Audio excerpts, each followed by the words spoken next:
Big Sean. Hi. Oh, I like Big that. Sean, yeah.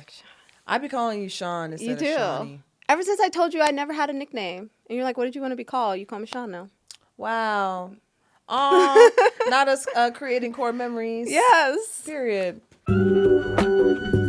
So for everyone that doesn't know, this is Shani, licensed therapist extraordinaire out of Minnesota.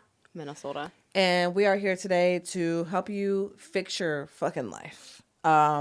We are going to answer some questions from a therapist's perspective, professional opinions. But these are just, tips and tricks. This is not actual therapy. No. Don't sue us. Don't. We ain't got it. All right. And then, of course, I'm going to throw my little 2 cents in because this is my show, goddammit. I'm going to say what I got to say. So, yeah, I asked y'all on Instagram for some voicemails. Some of y'all decided to call in. Some of the shy guys. Y'all left text responses. This is like a 2-parter. Okay. How can I deepen self-intimacy and be comfortable with sex as a touch-me-not? I can take that second half. Okay. Because you not that. Yeah. You ain't never been I that. want you to touch me. I ain't never been that. Listen. Touch me. Yeah, but how can I deepen self-intimacy and be comfortable with sex as a touch-me-not? The first thing that I think about is what has happened in your life that may have, because we always have a reason for the way that we are, right? Mm-hmm. So that's the first thing, is what has happened in your life that has created this space that you're in that you're trying to sift through. The next thing is I would recommend touching yourself, because you know what feels safe to you.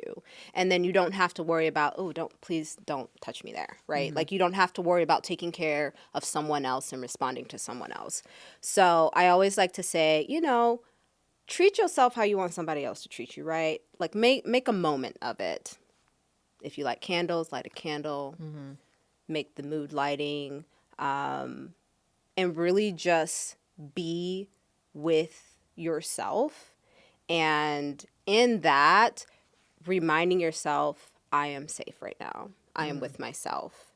And from there, self-intimacy, you sort of have to break it down into what are your needs, right? Is this physical self-intimacy? Is this emotional self-intimacy? What are your needs there? And being able to ask yourself, okay, I've identified my needs. Now what can I do to be able to meet that need? And also carving out intentional time for it, and allowing yourself to not rush that process. And it may take time. Mm-hmm. I'd start there. Yeah. I also think that desirability has a hand in this, because I was a touch-me-not for a while. I was going to say a long time. It wasn't that long. A while. And I think it's mostly because by the time it was time to do the grown-up thing, I didn't feel attractive. And so it's like, even I feel like it's very common for many people in different sexual scenarios to not even want to engage with sex because I don't like my body. Yeah. I don't want to engage with sex because I feel gross. I feel ugly, whatever. And I think it took me actually like gaining confidence and a stronger sense of self-worth, because then I was able to recognize that I am a person who somebody would want. Yeah. And there's so many like paths to being a touch-me-not, and it's not always trauma.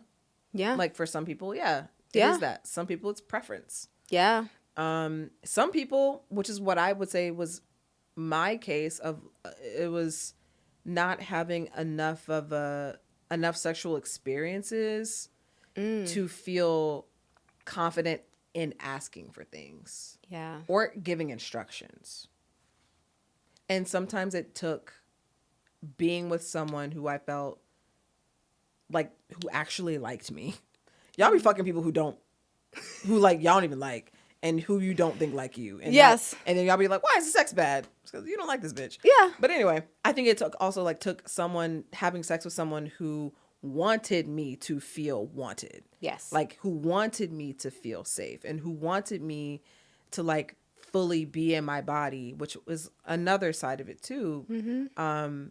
For the longest time, I wasn't connected to the feminine aspect of my being. Yeah. Because I identified as masc for so long. But it was only once I started like leaning into my like femininity that I felt more confident, that I felt more in my body, like having a much more somatic experience when it came to sex and just like intimacy, period. Like you can't tell someone, go masturbate, straight into the camera. That was crazy. But like you can't tell someone to like go do that. Yeah. If they don't even like walk with a sense of like fluidity in their body. You know what I mean? Yeah. And so I think it took a lot of like somatic healing and understanding, how do I like my body to feel? Like outside of sex, like how do I like for my body to feel? Sometimes I express myself sexually in more feminine ways because that just feels more natural to me. But that was completely cutting that off because I was someone who identified as more masc. And so like the touch me not aspect also came in there because it's like, I'm not going to do that because I don't feel safe to do that. Yeah. Even though if I were to lean into that much earlier in life, I probably wouldn't have been a touch me not for as long as I was. So get to know yourself. And like also just do more things with your body. We don't talk about that enough. We went, for those of you that went on, well, only some of y'all went on the Bali trip that we did a couple years ago. But there was someone on the trip and they were telling me that they were like a somatic healer. Oh, yeah, yeah. Right? And they were just like telling me about all the ways that like you can just like heal through the body. Yes. And that conversation was a jumping off point for me to explore what that meant for me. Yeah. Because when I think of like my happiest moments where I felt most comfortable with myself, my most authentic self, I felt just good, I'm not overthinking, was when I'm doing something somatic, swimming, dancing, having sex, exercise. Yes. And so I had to like get fully aligned with me, like mind, body, soul, all in alignment before I could even engage in anything with another person where I'm having to instruct them on my body. It's like I can't instruct you on what to do if I don't know my body for real. Yeah. You know? And that also exists outside of like a sexual context. I think something too to add, and this isn't everybody, but I think of when sometimes someone is just like, no, I'm just a giver. I love to give. In that, I'm also thinking about, oh, you're probably also the person that's like, I don't need you to do anything for me. You also, where is that coming from, that your sense of importance and having your needs met, you don't feel comfortable with? And also, too, when someone's like, oh, yeah, I'm just a giver, I love giving, I'm like, ooh, did you have a caretaker role? And you feel comfortable there. So I feel like there's just a lot of things to ask yourself. Sit down and have a conversation with yourself around, hey, what has led me here? Do I also like being here? Yeah. And if I don't like being here, what does it mean to... I'm going back to our healing conversation. What does it mean for me to be in the messiness? Because I feel like you can probably go with the, well, let me heal this. And it's like, no, sometimes you just got to be in the messiness of it and explore it and be okay with existing and not having to overthink it. Yeah. I reread their question because I was trying to see if they were trying to like get out of being a touch me not. Oh, yeah. And they basically said that like, how can I deepen self-intimacy and be comfortable with sex as a touch me not? Oh, so okay. It feels like you're okay here. Yes. But it seems like you're trying to open up to possibly be different. Gotcha. Okay. But you're comfortable here. Yeah. And, ooh. I feel like we got to re-answer it then. Yeah. Yeah. I think a partner. Yeah. Yes, doing things on your own will always be helpful. Yes. But I genuinely feel like shit changed for me when I had a partner that was like a soft place for me to land, who didn't have wild expectations of me. Because when you're a touch me not and you're a masked person, I will say people tend to expect you to be a giver type. And it's easy to stay in the touch me not space if that's the role that people are expecting you to stay in. Yes. And so if you are interested... I think if I were to answer it, if the person's saying, and be comfortable being here, the question that you have to ask yourself is, why are you not comfortable? Does that have to do with other people? Or, here's the thing, is it cognitive dissonance? Your body's doing something, but you're thinking something else. What is leading to this uncomfortability? Is it a partner? Is it people's expectations? I think that's the question that you have to answer in order to gain more clarity and be able to sift out, how do I be comfortable here? You have to name it to tame it. Yeah. We got to figure out why you're comfortable there. And that's not like, why are you comfortable? It's more like, yeah, why are you comfortable there? Can you figure that out? And then once you figure that out and you gain clarity from that, then being able to say, so now that I've named it, what does it look like for me to then solidify whatever I've named? Yeah. I think that's just what you might have to do. I think we should rename Touch Me Not, because it sounds like Shakespeare made that shit up. Touch me not. Touch me not. What would you rename it? Standoffish. Don't That's- eat off my plate. Really? Are you like that? Are you that person? You don't touch like me to not? share your food? Oh. I don't. You don't either, though. I love eating off other people's plates. Yeah, I'm not sharing my food. I will, but the thing is, I will take accountability for that, and I will order twice as much. So you can have your own, and then I can have my own. I don't even like to, like, if we have fries, I don't want to, like, us both sharing the fries. Like, I want to separate 50% here, 50% here, because I be eating. And I don't want to share because I know that it's going to be like 60-40. And I get anxious about if the person's going to leave me the last fry. Exactly. And I'm being aware of that. Because don't let you grab the last fry. Because I will, and I'll feel nothing about it. This is what sharing with me is like. Oh. Yeah. So someone says, please dive into loneliness. Is it fully in your control, or are long, lonely periods just a part of life? Damn. I'm going to let you take this one first, Jade. It's damn sure going to be a part of mine. I need space. Me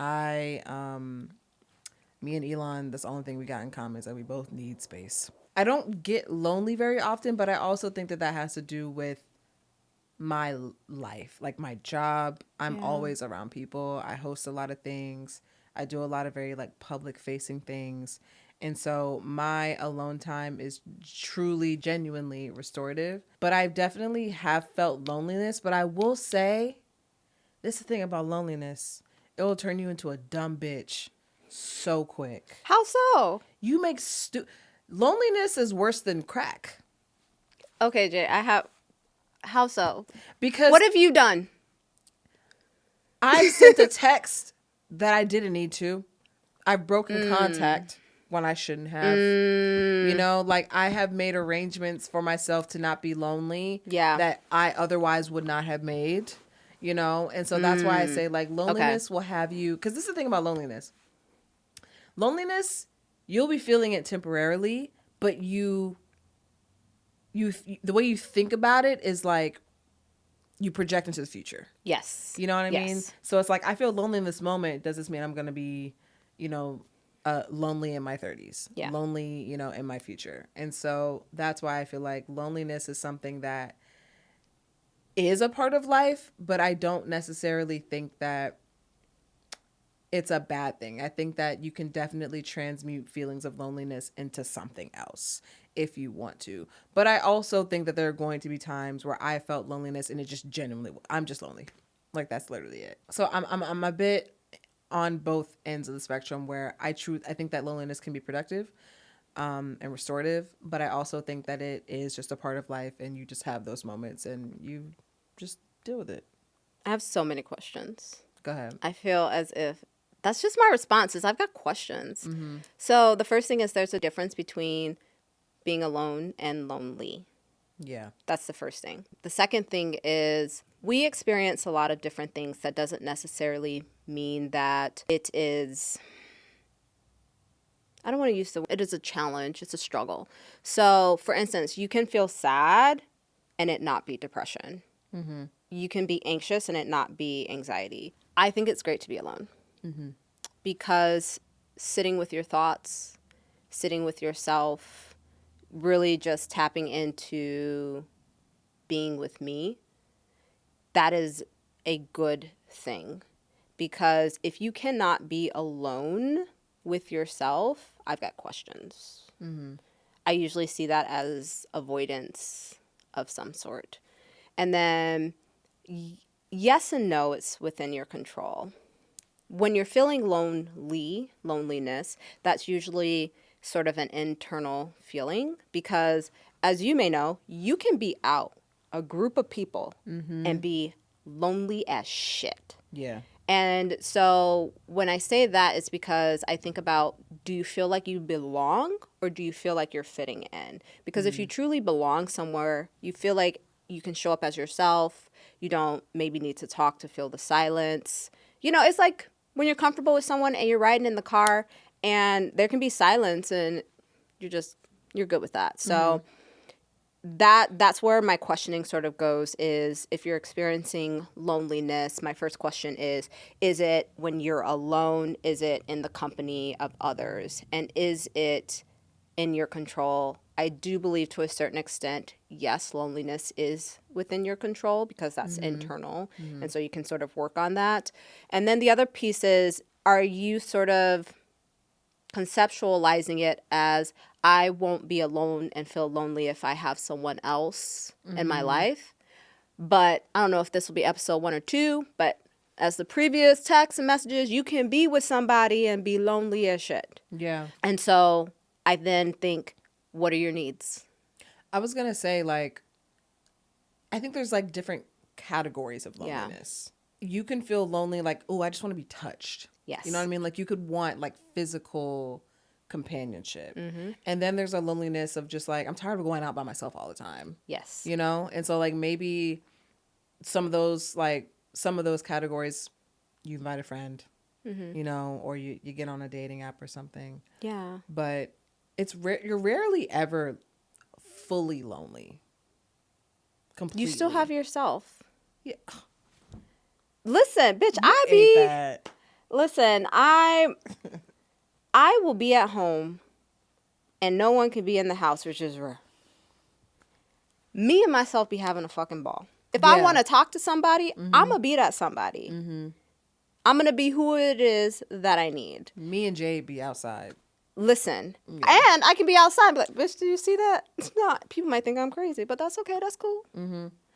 And then I also think, too, the interesting part about loneliness. So I sort of think of, yes, I'm a therapist, but I think about my situation. So I live in Arizona and I just feel as if I really haven't built my community there where it's like Black queer people. I got to come to LA. And I've sent you texts sometimes where I'm like, I'm just feeling like I need a nigga moment. A nigga moment is crazy. I just need a nigga moment. And I've learned that either I can sit in the house and be upset about it or I can curate that. And so one of the things that I did is I went on Bumble BFF and I'm swiping. The first thing I'm looking for is, are you Black? Yeah. And if so, then let's start from there. So when you feel that way, this goes back to answering the question, do you feel in control? What can you do to control the situation, even though you can't control other people? Yeah. You have to, we just got to get outside and curate what we need. I was going to say, in general, it's usually like gonna lean, you have control. Yes. Like in most things. Yes. Like I would say that in my life, every time I've decided to like create an opportunity for myself or put action behind the direction that I want my life to go or my relationships to go, that tends to have me feeling fulfilled. Yeah. And so I think when you live a life where you just kind of like, you end up in places, this is just where you landed. Yeah. I can see why you would look around and be like, I'm not happy here, or like I'm unsatisfied with these things around me. But yeah, most of the time you're going to have to get up off that ass, girl, and just do a little something. Here is my question for the podcast. My last 2 years of dating have been absolutely terrible, said by friends and myself. So I started off the year prioritizing myself, drinking the water, going to the gym, diving deep into work, but I'm getting bored. Is there some hidden timeline on when you're ready to tiptoe back into the dating world? Or are there new ways that I should prioritize in myself? I've done the dating myself and I've done it all. So yeah, is there a hidden timeline for when you're ready to start dating again after getting your shit rocked by everyone who breathes? Getting your shit rocked by everyone that breathes. I went through this. Same. Yeah. We were going through it together. Yeah. Because, like, when you do pour into yourself and you look around and you like your life, it is hard to make the decision and be like, I guess I'm going to bring a nigga into it. You know what I mean? I was going to say, unless you're specifically looking for a partnership with somebody, I wouldn't be that motivated to, like, date with that much intention. Like, I would just let things happen. Yeah. As you mentioned with the coffee shop thing, just, like, put yourself in the space. Yeah. And whatever happens, happens, and be open. But, like, to answer the question, I don't think that there's, like, a marker or anything that's going to, like, tell you when it's time to, like, move into that phase of your life. I think it's just, it either comes or it doesn't. Yeah. Or you create an opportunity for it to come or you don't. I feel like when people are like, I'm just so over dating, you've already made that decision. Yeah. I feel as if when you feel that way, it may be time for a break. But the thing about it is, if we all sort of look at dating where we have to be at a certain point to let someone else in, you just never are really going to be ready. There's no perfect moment for that. Mm-hmm. And then to add to that, we need a job, right? When you can't find a job, you keep looking for a job. Mm-hmm. And you might take something in the meantime. Now, I'm not saying just, have like a little something, but go into it with the viewpoint of, I just want to be in this space. Yeah. I just want to be dating. And when you make your mind up about something, that you're going to look for things, going back to the self-confirmation bias, you're going to look for things that confirm that, right? Mm-hmm. So if you go to a party and like, damn, I really don't want to be at this party, you've already made your mind up that you don't want to be at the party. Mm-hmm. So that is the mood, that is the energy that you are bringing into that. Here's the thing about dating. Look at it as, I'm figuring out who I am. I'm figuring out what I want. And it's just helping you sort of sift through that. I'm not saying that it won't be hard, but most things that have high reward are hard. Mm-hmm. That's why therapy is so hard, because it has such a high reward. I feel like when you go into dating without looking for a partner in life and you more so look for an experience instead, your experience in dating tends to be better. Yes. Because you're not going through a list of like checks that someone needs to meet. And then also, like, for me, when I was dating, like, I was dating all types of different people. Like, we don't gotta talk about it. But, like, I was just dating all types of people. And it was just because, like, I just want to have fun. Yeah. And there's no limit to the type of person that I could have fun with. But also in my partnership with whoever I end up with in the long term, I'm married, I also want to have fun with them. Yes. And so, and I would also argue that's probably, like, up there in the top 3 of, like, things that I would need out of a long-term partner. Yeah. And so it's like throughout the process, it allowed dating to just feel a little bit more fluid, a little less like restricted. Yeah. While also I'm still technically vetting people for that like long-term partnership too. I'm just using a looser kind of like framework for it. Yeah. And to add to that, I think about you just helping me. So most people probably don't know this, but I have no problem talking about it. I'm married, but I am in an open marriage. So I currently have a girlfriend. And I remember when me and my girlfriend were having that conversation, hey, did we think we would be here? And it was like, if I'm just being honest, I thought I was just going to have pizza with you. Mm-hmm. Is pizza code? No. Like, I just really love pizza. Oh, okay. I thought I was going to have... I too really love pizza. Is that code for you? Yeah. Oh, okay.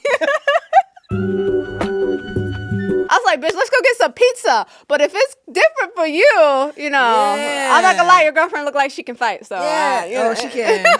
Yeah.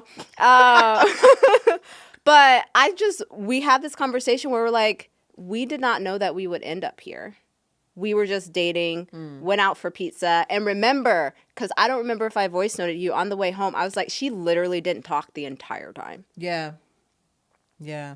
didn't talk the entire time. And see, here's the interesting piece about that. I almost just, when you go back on the app and then you disconnect with them. And I was like, why don't I just ask her?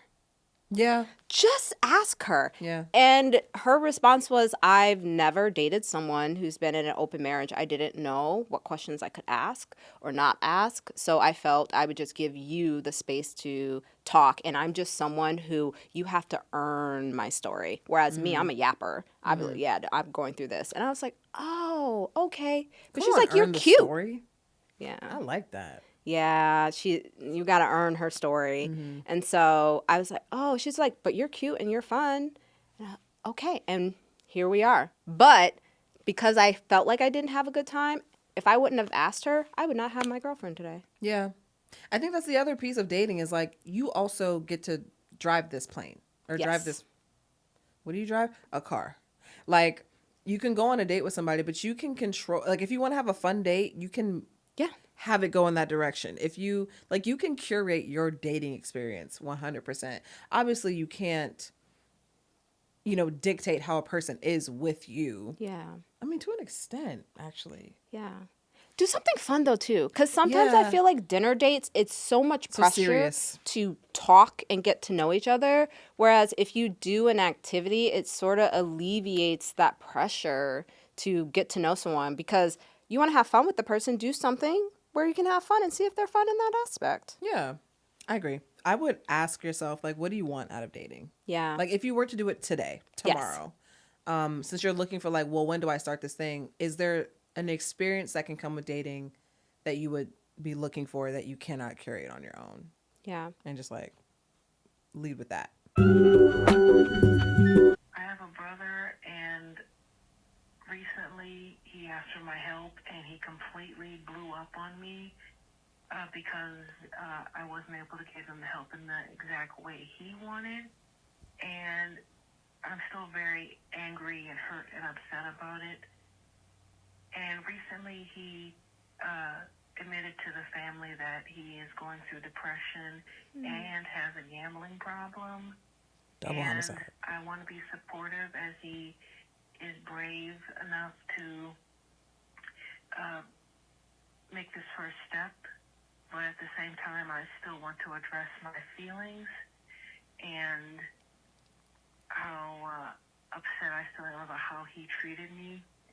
So I just want to know what's the best way to be supportive of him and also to address how I feel about what happened. So thank you very much. Bye. Take it away, doctor. Sometimes people assume how people want to receive support instead of asking. And I encourage people to ask. Say if you're sitting down with a friend and they start telling their story, which I do with my friends too. Hold on, let me pause you. Are you looking for me to give you feedback? Do you want me to listen? What does it look like for me to support you? And sometimes maybe the person is like, I don't know. I then sort of choose the option to just listen. And then when they're done, be like, hey, so do you want me to give you feedback here? What would that look like? The other piece to it is, it sounds like that person set a boundary and the brother didn't like that. And I always like to tell clients or people, like, it's not your responsibility to take care of how people respond to your boundaries. And then her wanting to, or they wanting to address how their brother hurt them. I think in this situation, you sort of have to, if you know that someone is going through depression, sometimes it's hard to ask ourselves, especially when you're the one that feels you can communicate, does this person have the capacity to handle me telling them that I hurt them? Because sometimes people don't. And it sucks, but you have to sometimes choose to be like, okay, is this hurt something that I need to have a conversation about? Because sometimes I feel like we be hurt and we be like, I want to talk about it. And sometimes it's like, actually, I just need to process this, because there's sometimes a way to get over hurt without needing to communicate it to the other person. Yeah. And so that would be the advice that I have there. And then also understanding that when people are going through things, especially something such as depression, when they may be communicating with you, they may not be within their window of tolerance. So if you're like telling this person, hey, I think you should do this, or you hurt me, this is how I would like to resolve that, they can't receive that. Mm-hmm. And sometimes it's just a matter of you deciding then, okay, what can I do? What is within my control? And it might just be saying, hey, I just want to let you know you've hurt me. And in the future, if you respond this way, this is how I'm going to respond to that. On the support thing, because like I have had past partners, friends ask me like how they can support me. And I'm going to use the example of me and my assistant. Because when she first came into my sphere, I didn't know. It's like, I knew I need help because I'm stressed. Yes. I'm tired. Yes. My bones are brittle. Like, yeah, I need help. But I didn't know how to like break down my world in a way that would make sense for you to know where to help me, you know? And what it took was me just kind of like airing my grievances. Like, it just took me saying, this is stressing me out. This is stressing me out. This is stressing me out. This is going on. This is going on. For her to then be like, okay, well, maybe this thing, I can take this part off your plate. And so I think like when I was asked the question of how can I support you, I never know how to answer that, because I feel like I feel so many things and my world feels so big that it's like, I don't know. Yeah. And so like being able to just like word vomit everything that's going on, and then you can like pick up on patterns and find spaces to fill, like that's really helpful. That was really helpful for me. I was also going to say time. Like, it may not be something that your brother is aware of right now. Yeah. Because even with my assistant, like, she would say, hey, I noticed this pattern over the last couple months. Like, is this something that I can, because I'm not aware of it, because I'm too in it. Yes. You know? And so her just being observant and around me as I'm existing, she was able to kind of like notice certain things and help and pick up the slack. And then after a while, I started to be able to like connect the dots, and I would then be like, oh, actually, Whiff helped me with this. I can actually give this to her too. Hi, Jade. This is Lily. Love your show. Been watching you for a couple years now, and I've always been such a fan of yours. So, thanks, girl. Yeah, basically what's going on is that I'm in college, and I'm going to be graduating this semester. But I'm also working, and I'm also dealing with like some chronic health issues. So my plate is kind of full. But just given the state of the world, I figured why not try online dating just to see what's out there. And going into it, I was having the intention that I wanted to take things slow. But long story short, I met like basically my dream partner, and as a late blooming queer, I am excited, but also just nervous because I haven't been in a serious relationship with a woman before. Actually, haven't been in a serious relationship before. And, it's the first time I actually want to take things really slow. I do have an avoidant attachment style. Why I haven't been in a serious relationship. So I want to distance myself after, and like I feel suffocated if I'm getting too much talked to. But anyway, so the date went really well, and she wants to see me more and more, and like she wants to show up for me, and I do appreciate it, and it does make me happy, but it also just makes me anxious and upset, and I don't want to feel like this. So what I would like to ask you and therapists is like, how do I deal with my emotions in a healthy way?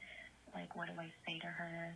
Because I don't want to lose her, but I am in a place where I just can't fill up my plate more just yet. And she is like, very understanding and like supportive of my illnesses, but I'm just afraid of like losing her if I say the wrong thing, or she might think that I'm not, feeling her. It's a lot for me to tackle. So yeah, any advice to kind of deal with this would be great. And again, huge fan of your show. Love what you're doing. Always gonna support you. Yeah. Bye.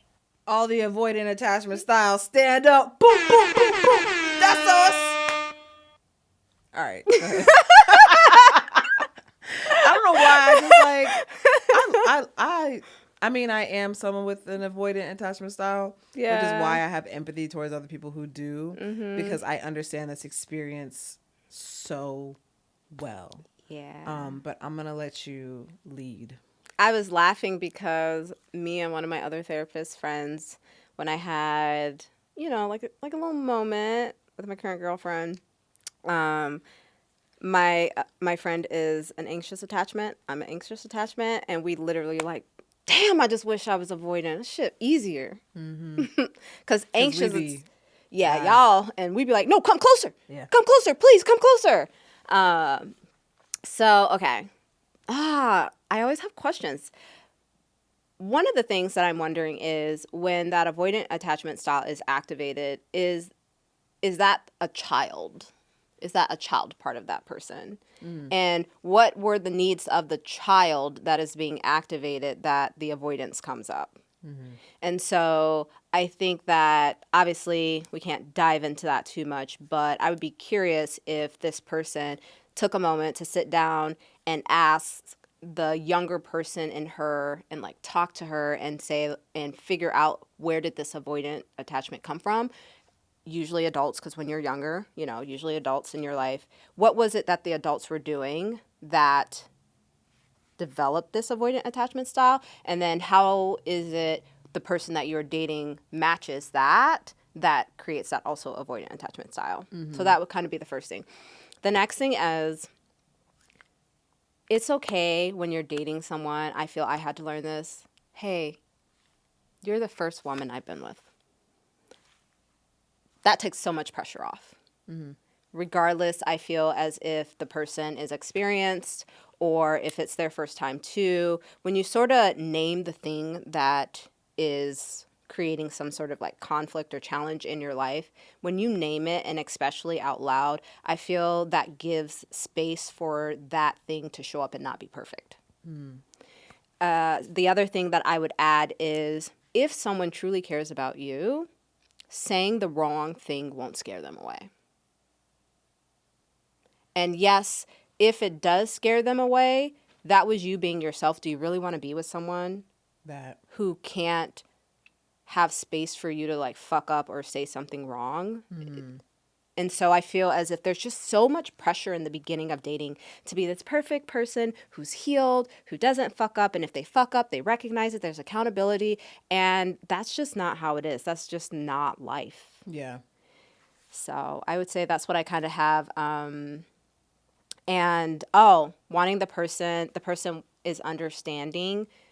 I think the challenge too is being able to communicate to that person, this is what it looks like, and it might not be changing soon. Because sometimes people will date you with the potential of what it'll look like later. Yes. And so being able to say, this is where I am right now, I don't know if it's going to be changing, and I just want to make sure you're not in this for the potential. Once you really like me, you're going to allow me to come over. You're not going to work as much. No, boo. Yeah. This is where we are. And so being able to explicitly say that and then watch how the person responds to a boundary that you've created. And when you feel that irritation of the person wanting to spend time with you, remember to tell the adult self, this is what we want, and we don't need people the way that we did when we were younger. Yeah. It's go off avoidant style. Okay. Let me talk my little shit. So here's the thing. You were a child and you couldn't ask for what you needed then. You can now. Yes. The problem with that is you don't want to because it's uncomfortable. And in this avoidant kind of attachment style shit, the way it shows up in adult relationships, people tend to have a negative response to it. And it makes sense, if someone is wanting companionship with you, whether y'all are in it versus just dating casually, but you're saying this person is interested in me, they want to hang out with me, they want to cultivate at the very least a friendship with me, right? Yeah. it makes sense that they would respond negatively to you pushing them away, to you rejecting them on you know, kind of like an everyday basis. But on the other side of that, you are being confronted with love that you did not get. And so it feels unfamiliar and it feels like, ew, why do you like me? You know what I mean? I'm used to the opposite of this. And so I would then ask you, like, what parts of your own misery are you perpetuating by not changing your habits? It's like me, I'm very independent. I'm like hyper independent. And the thing is, I'm also very stressed. I also feel like I'm at the end of my rope a lot. I also feel like I'm just like spent. And so this hyper independence that is a byproduct of this attachment style doesn't serve me. It's what I've kind of like regulated to. And so in dating and in relationships, I've had to quiet my tendencies to like isolate and to handle things on my own, because I have to literally like reprogram my brain to think doing this doesn't help you. Doing something else, doing something different, leaning into this relationship, leaning into this person who loves you or likes you, who's offering you support, who's offering you help, who's offering you time and space, is actually going to make you feel better than this hyper independence that makes you feel stressed out all the fucking time. But at the same time, I have so much empathy for like younger me, because I am this way because this is the product of me helping myself. Yeah. I am this way because I'm hyper independent because of a lack of support. I am so good alone because I had to learn how to be okay alone. And so I'm trying to create space to have these things about me not be this negative, horrible thing. Because I think that when what's the other avoidant? It's anxious and then Oh, there's like dismissive, that's me. avoidant. All day. All day. I'm out of there. And so like, I try not to see my entire being or just the way that I do relationships as this horrible thing, because if I'm 7, 8, and I don't know shit about the world, yet I know that I need to be this way in order to enjoy my space, enjoy my time, enjoy my family, even though there's things that are wrong and there's gaps that need to be filled. And this is just the solution that I came up with. I don't want to say, hey, you're a dumbass. You were wrong for that. Yeah. And so I don't see all these things about me as negatives, but rather it's like, okay, let's hold on to a little bit of it. That's good. Like hyper independence, not great, but the fact that you can take care of yourself, Jade, that's good. Yeah. So in our relationships can we feed the other half? You know, where it's like we're taking care of ourselves, but we're also learning how to accept help. Yeah. Where we're self-sufficient, we're good alone, we can navigate the world without, you know, an immense amount of like romantic love or just like even support, while also understanding that you deserve support and love. So I feel like for me, it took me to reprogram how I view myself and the needs that I have and where I can meet the need outside of myself. Because I think when you're avoidant, you're just constantly meeting your own needs all the time. And so I get dismissive of other people in relationships because I'm like, I'm good. I don't need y'all. I know how to fulfill myself. But at the end of the day, it's like, I deserve to be loved on too. Yeah. And I deserve to be like embraced, and I deserve to be comforted, and I deserve to like be able to fall apart somewhere. Like you have to be able to fall apart somewhere. And you're only going to do that if you create a safe enough space with another person for you to truly feel the reward in that. And so I feel like it's a combination of like what Shani's saying and what I'm saying. And what I'm saying is purely from experience. Like, yeah, this is like the one thing in therapy that every therapist has just glossed over, which I think is really interesting. They've all done it. I'll be like, let's get into the shit. And they'd be like, what are your highs and lows of the week? Interesting. Yeah. So yeah, that's just my experience with it and how I've like thought about it. When I think about someone who is avoidant, I think that maybe I'm speculating, your therapist, and I think other people maybe don't give attention to someone who's avoidant because it feels very much as if they've got themselves. Yeah. It comes off as strong.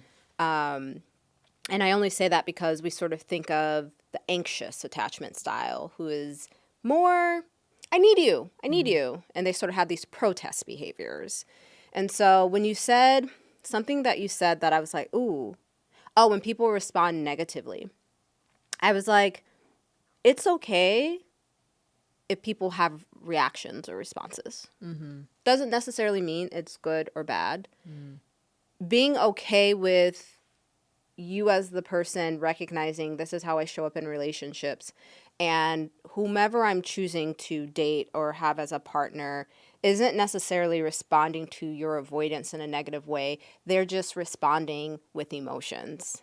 And I think it's important to allow people to be angry, say if they want to spend time with you and you're like, hey, no, however avoidance shows up. But I also then think we have to define the difference between I want to be alone and this is my avoidant attachment style. Because I feel like they can show up differently, but depending on how you're looking at it is where it can come off, because it depends on what's happening in the thing. Yeah. Like something that would happen with me a lot is I wouldn't feel comfortable because I'm trying to avoid the negative response. I would say, I got to work. I can't hang out. I got to work. Because I have, like, if I had a really good reason, then I could say, oh, I have to work. I'm so sorry. Rather than just saying, I don't want to disappoint you by rejecting you. So I'm going to say this other thing where I still get the same, I still get my space. I still get my time, but I don't have to disappoint you in the process. And so I think that's how both sides can kind of show up, like the avoidant, but also like just me as a human, just how I am. And I think that's the humanity in all the attachment styles. Like baby you, I wouldn't cuss baby me out. Yeah. You know what I mean? And so it's like baby Jade, if that's how she had to work in order to survive and in order to like find joy, then I'm not going to completely abandon myself. It's like I'm gonna acknowledge the fact that okay, you need space, and that's fine, you know. And sure, like there's always a line. Like every therapist, one thing I can say is every therapist I've had, it's like there's nothing wrong with the way you respond to things. It's just there can be a line between when it gets dangerous, or there can be a line of where it becomes destructive. And it's like, if you are just the type of person that needs alone time, if you're the type of person who needs physical touch, just sit with me on the couch time, quality time, that's fine. But like, at what point does it become destructive? Or like, at what point does it become harmful? Or does a conversation need to be had? And I feel like that is the balancing act of like knowing your attachment style, knowing the way you show up in relationships, while also acknowledging your needs as a human that just had a life that went a certain way, and you just have, you know, these needs in front of you, and you need to like act on them. Hi, Jade. My name is Shani, and I just want to start with, I love your channel. I've been watching you for years now, and your growth throughout the years has been nothing less than inspiring. You've taught me quite a few things throughout the years, and having you pop up on my timeline is always a treat. I have so many more detailed compliments to give you, but I won't do that right now because it's not about you at the moment. However, I do pray that you get all of your flowers Respect that you deserve sooner than later. Secondly, I'd like to thank the therapist. Thank you, therapist. My question to the therapist would be, what tips do you have on navigating the distinction between intuition and discernment versus trauma responses? Are they saying like intuition and discernment are one thing and then trauma response, or is it intuition, discernment, and trauma responses? I think it's intuition and discernment together versus trauma response. I'll let you go first on this one. For me, I think about what am I trying to accomplish with the feelings that I have. If I'm trying to protect myself, that's one thing. If I'm trying to just feel differently about the situation, then that's another. It's not, I wouldn't say that this is something that I have a routine around. I would say this is something that I still struggle with. Moreover, because I think I'm still learning what it means to trust myself, to take care of myself, and to make decisions that are in my best interest. And when it comes to trauma responses, like, I just think about, what am I feeding? Like, what part of myself am I feeding by whatever the response that I have is? And if I'm feeding a part of me that perpetuates a negative feeling or perpetuates a negative perspective or just not a helpful one or a healthy one, then that's probably a trauma response. If it's something that allows me to literally feel like I'm in a flow state, feel like I can remain a bit fluid, feel like I'm protected, just something that feels a bit more positive, then I know that that's probably like intuition in me, in my core self, kind of like driving that thought. Yeah. Okay, so I work best when I picture a scenario. So imagine, let's say you grew up with an emotionally abusive parent. You go to, let's say, Thanksgiving dinner, and your parent starts saying nasty things to you, and you walk away. So I'm thinking about this person then saying, is this a trauma response, or is this my intuition? And when I'm conceptualizing that, I think about intuition. You can process what is happening. Oh my God. That was crazy. I'm sorry. Go ahead. You got some intuition going on? I mean, I need a chicken Caesar wrap. That's what that was. Go ahead. Intuition, you are able to process and take in all the information. Trauma response, reaction. Mm-hmm. So it may look like in that situation, prior to it, you're like, oh, okay, I just don't feel right going here, right? That may be your intuition saying, like, maybe you shouldn't go. You go, mom does her thing, let's just say mom, and you walk out. Your intuition happened before the event. Your trauma response happened during or after. So that's how I'm sort of like, I'm trying to figure out how I would explain the difference to someone. That's how my brain is conceptualizing, being able to tell, is this my intuition? Like, you don't sort of walk away from something and be like, my intuition is telling me that's hindsight. Yeah.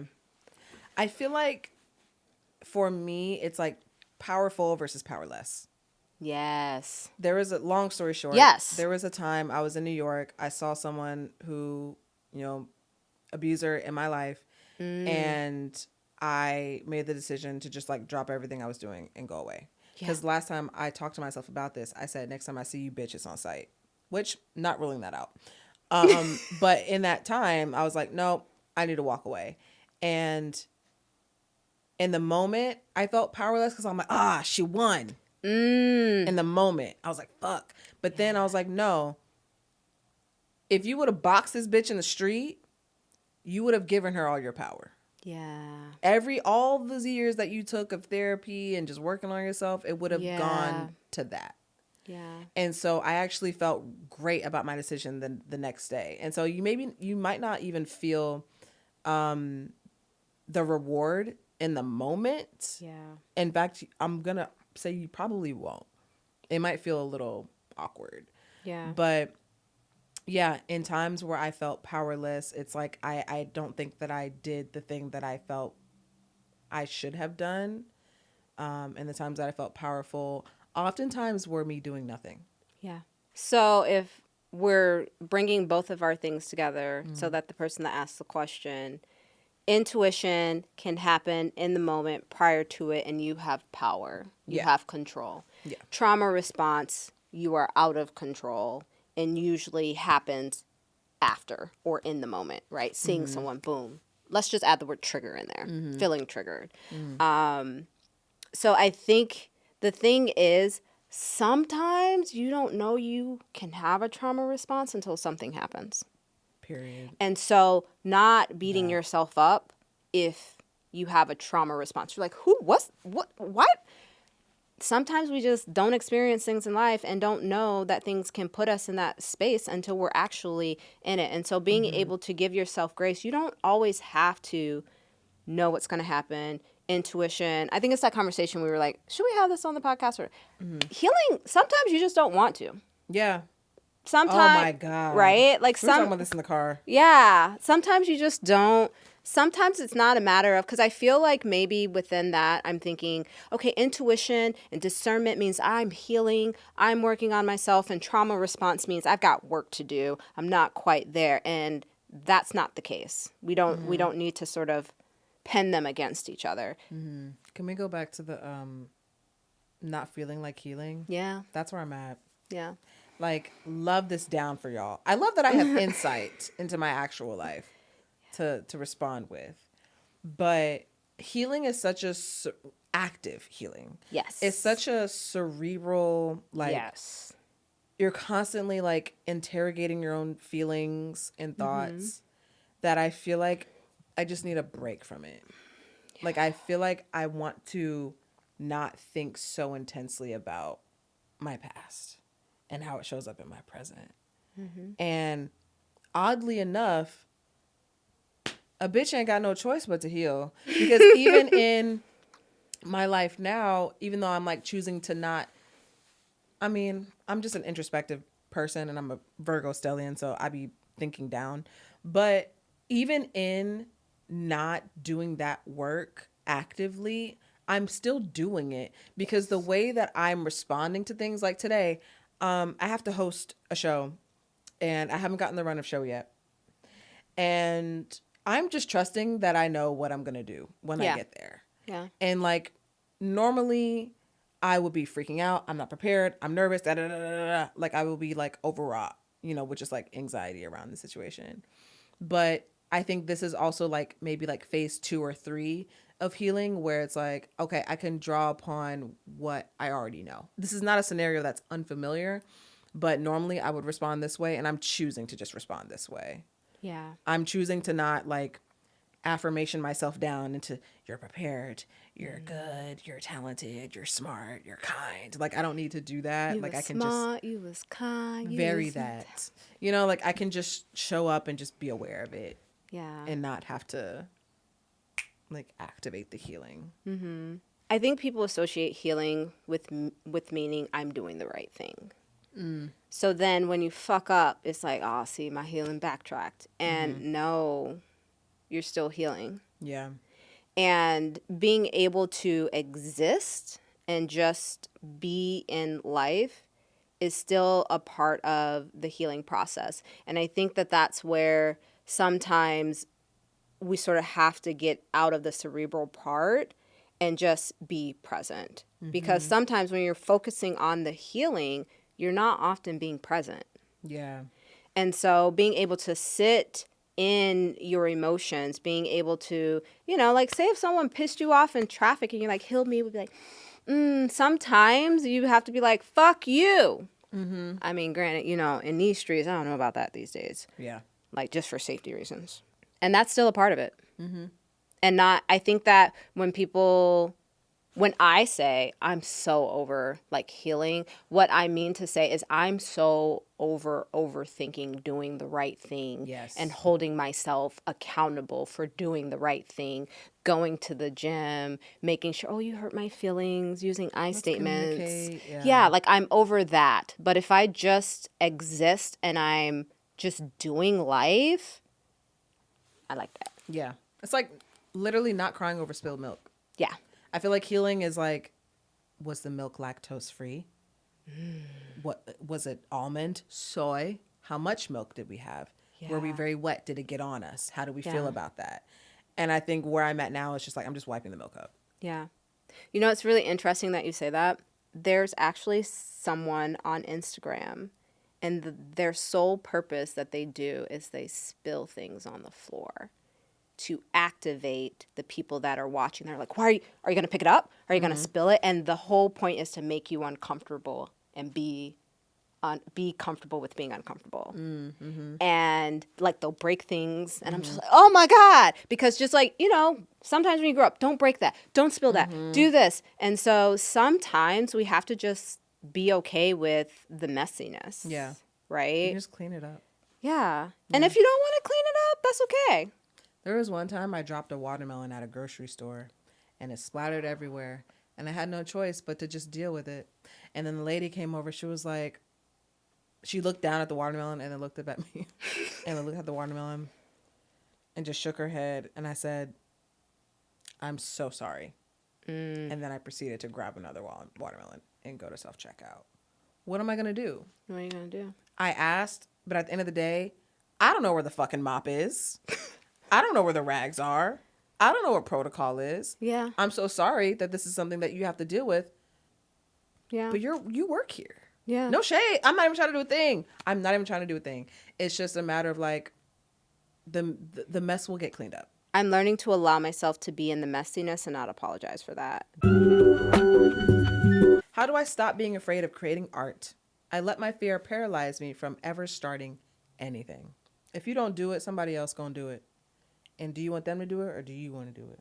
Also, the way I see perception, like the way that people perceive, because I don't know where the fear comes from. Yeah. It just says, I let my fear paralyze me from ever starting anything. Assuming public perception has something to do with it. Yep. The way I see art is like a billboard. And I went to school for advertising. And so I know a lot about different types of advertising. And when you're driving down the street and you see a billboard, you're like, God damn, that's a billboard. Or you see the movie, oh, that movie's coming out. Or, oh, that actor is promoting that perfume. I would say maybe 7 seconds later, probably shorter than that, you forget that you just saw that billboard. Yes. And so I think, however, the billboard itself is huge. Yes. It's on the street. Yeah. It's available for everybody to see. And it's this very public, big thing. And if someone said, hey, Shani, we're going to put a billboard of your face on Sunset. You know what I mean? Like, it's a very public thing. Yeah. And so I feel like that's how I view the things that I make. It's like I load it with whatever intention I have. I make it look as best as I can because I'm aware that it's this big ass billboard that it's going to be on Sunset. However, when it comes to the perception, it's a bunch of people that I don't know who are probably going to forget that I made that thing or that they saw that thing. And I don't say that to say that your art is forgettable. That's not what I'm trying to say. I'm more so trying to drive in the point that you can't let perception stop you from making things as big and beautiful and public as you feel is fit for the thing. So is it fear, or are you so comfortable in the planning phase that you don't want to execute it? Because there's just something comfortable about it being an idea. Yeah. And so as someone who is a creative, not in sort of like arts and like painting and stuff like that, it feels so comfortable to be like, oh my God, I have this idea and I want to do this and I want to do that. The thing is, take small steps. If you're trying to sort of dive in with like, I'm going to create this 5x10 painting, you know, the first step might be get the watercolors, then get a piece of paper, then put the watercolors on a piece of paper, then, you know, and this might even be just doing like 1 to 2 minutes. You always got a minute. You always got a minute. And letting that sort of develop, because I think that sometimes if you're someone, it's like someone that rarely goes to the gym and it's like, yo, this year I'm going to go to the gym 5 days a week. Hold on, shorty. Back up. You don't even go to the gym once a week. Right. How about we start with packing your gym bag? And so I always like to sort of like break it down into small steps because it doesn't feel like such a mountain when you break it down into small steps, because you're thinking about, oh, when the art comes out, this is what it's going to look like. And let's be honest, that can be overwhelming. Yeah. When if it's just, you know what, I'm just going to get the watercolors out, paint, without any intention, 2 minutes, boom. I also like the more aggressive approach of just like sign up for an art show that's like 5 months from now.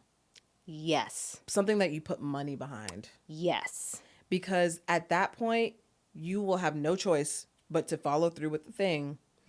And you're going to do it in a way that's authentic because you want to make the best. Like, you want to be proud of the thing that you're putting out. Yeah. And I'll say that, like, for me, like, projects that aren't videos, because I've done a couple of those too, it's easier to share things, and I don't feel as, like, fearful of things that I'm genuinely really proud of. Yes. Because at the end of the day, fuck y'all bitches. I like this. You know what I mean? And it's not fuck y'all, but at the end of the day, it's a little fuck y'all because, like, at the end of the day, like, I created the show for me. You know, because I wanted to see it exist. Yeah. And there are always going to be people who like your stuff and who don't like your stuff, but you don't make it for them. You allow people, like, you curate your spectators. Yeah.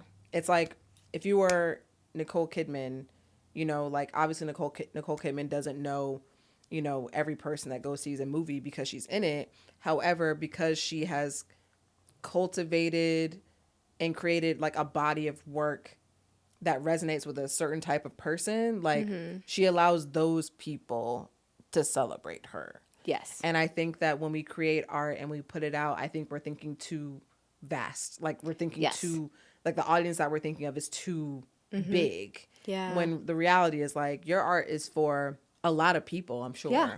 But they just might not all look the same or have the same, like, walk of life. But you're only going to be able to cultivate that audience the more stuff you put out. Yeah. And the truth of the matter is, people really don't be thinking about you the way that you think people be thinking about you, because people thinking about themselves. And I feel if you can really just allow that to sink in, go ahead, go create. And you really don't have to show nobody if you don't want to. Show like 2 people. Yeah. That are safe spaces. Yeah. And you can, like, work your way up. So on that, we hope that this episode gave you some clarity. I hope that you now have some tools in your little toolbox to take with you. I hope that toolbox gets drilled as well. You can go ahead and follow Shani on Instagram and TikTok. There you go. YouTube. Ooh. I remember when I did that when we were in the hotel one time. You're like, okay. There was one time you did a dance, or no, I did a dance. I forgot what it was, and you were like, "You did that wrong." Did I say that? You sure did. I said that? You sure did. Oh my God, I'm so sorry. It's fine. It's okay. Really? Dance instructor, therapist, all around, lacy shoulder wearing bitch over here. And she knows her shit. Yeah. So if you want to get in with Shani, links are in the description. Thank you so much for coming. Thank you so much for having me. And in therapist term, I received that. Oh, do you feel fulfilled? I'm hungry. That. All right, we're gonna go get I keep bringing up a chicken Caesar wrap. Is that what you want? That's what. Yeah. Where do they have fries? And we're gonna on 2 separate plates. Okay, on 2 separate. I love this for us. It's okay if I touch you? Yeah. Yeah. Cool. All right. Bye, y'all. Bye.